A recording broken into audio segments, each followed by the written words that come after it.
Hey guys, Steve here from Tech Toy Tinker and Retro Arena. Today I'm going to show you what the Beta 5 build for the RG351V will look like. This theme here is by Cody, and he went through and he added a lot of different stuff for me. So I separated the tools and the options into two different things. This backup configs will copy all the configs to SD2 into a folder named backup. You can restore from there as well. It will not remove or auto-delete them, so the configs will be stored there until you do something with them.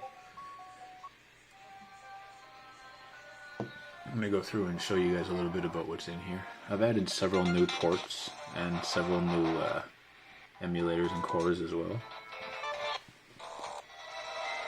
You'll notice a lot of the different systems have their own independent music.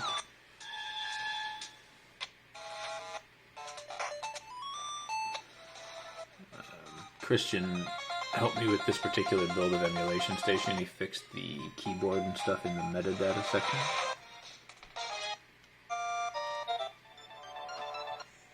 I've also added Tiger and Konami LCD handhelds to the build now. There's a file manager as well from Dingux.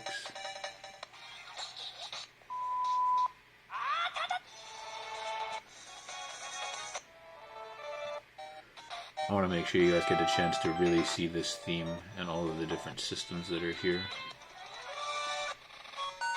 RetroArch has been updated as well. I'm currently working on getting standalone Muppin working again, but it's not right at this moment. You can now use ext4 as SD2 for Linux users or NTFS for Windows users, so it's up to you what you prefer. The internal image only requires a 16 gigabyte card, but you can use any size. It will expand at the first boot. And you can also do it all off one internal card if that's how you really want to do it as well. You don't have to use slot 2. It is easier though, because if you have everything on slot 2 and a firmware update's released, you just reflash your slot 1 and away you go. I'm going to go back here for a second actually.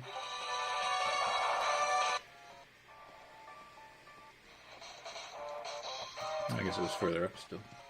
I'm looking for the Tiger. There it is. Just so I can show you guys, what it is. Let's go with...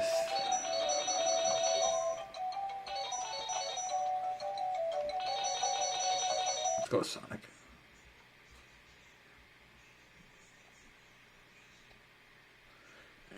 That text there is from me using the scripts and stuff. I have to put something in to clear it afterwards, so you don't see that. So this is Tiger Electronics LCD games. I could turn it up, by the way, I suppose. But...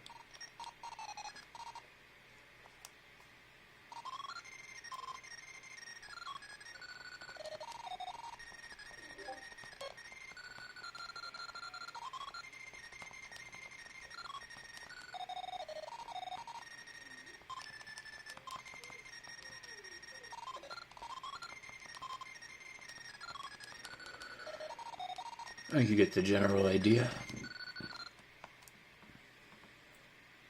It's still start and select to exit, but with this particular system it'll exit to the MAME menu first, and then you can just do it again.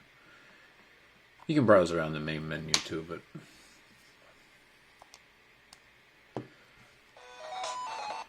Back on the... There's now over 100 systems on here.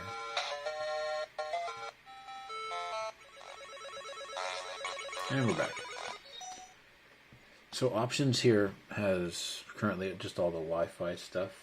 There'll be another couple things put in there over time as well. And all of the scripts, sorry, bumped the table. All of the scripts will be kept in this particular folder. I'm trying to add FAT32 support as well, so there will be an update to that sooner or later. As for RetroArch, I'm going to go in here.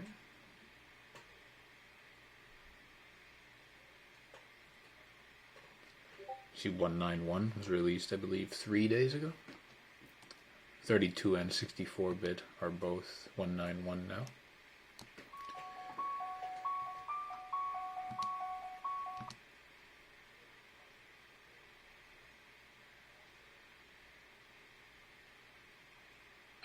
Paisanos, it's the Fast forward. Rewind. Pause, play, exit. You can change those if you want to in the scripting. This is for music. And reports is here now. Not everything is working. You kind of have to look and see, you know, oh, does this game need 2 joysticks? Will it work with one kind of deal?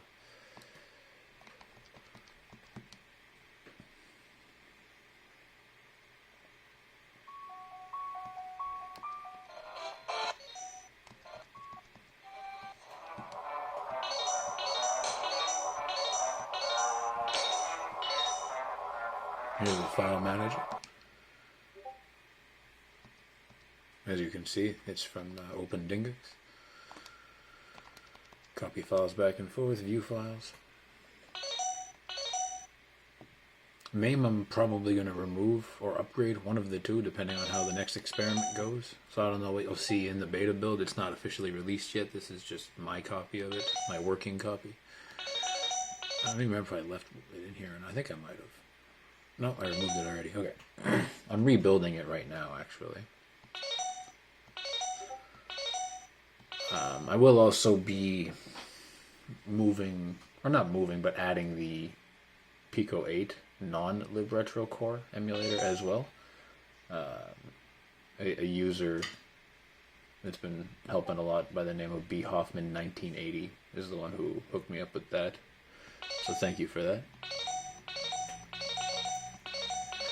As you can see, there's quite a lot of stuff in the ports yet. Yes, this works. No, it won't be included in the build. Yes, you can add it yourself. Yes, you can use your 350p, 351p M file.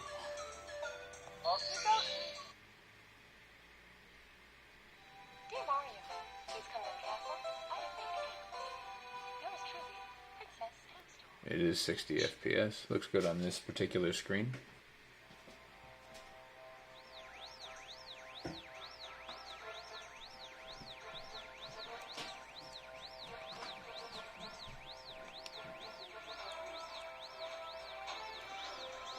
As you can see, this is working pretty good. Well, it's actually working perfectly fine. There's no issues with this at all. I don't want to show it for too long or get too into it. So, as it stands right now, that's where it's at. The menu, everything comes up black now as well, which I really like about this theme. I'll show you quickly here. The metadata, if you go to just all the different stuff. Edit this game's metadata. Here we go. Just as an example. See the keyboard comes up now? And you can type stuff in. So there's that.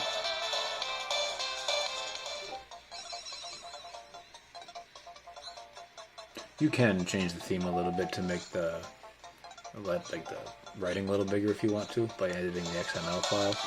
Or you could also just go to UI settings and switch back to the original theme.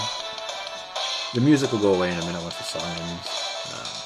But yeah, so I mean, the original theme is still there as well. You know, Travis made this for us over a year ago now, and he's always been adding stuff to it for us. And so, you know, of course we're going to keep that as well. But this theme is here. It's really nice, and so I want to use this as well. Cody went through a lot of trouble to add a lot of systems to this for us, and so I wanted to make sure I used it as well. And also I really like it. It looks very nice. So yeah, that's the majority of what will become Beta 5. There might be a couple different additions between now and then. I'm hoping in the next day or two to get the uboot and kernel source from Anbernic, and what that will do is it'll allow me to obviously replace the uboot, hopefully get the green light back instead of just orange and red, and as well get the vibration down to only a couple seconds at boot. And I'd also like to get the kernel sources so we can work in the 351p and M overclock, which will get another about 150 megahertz out of the CPU. So that's where we're at right now. As always, thank you for watching. Don't forget to like and subscribe. Take care.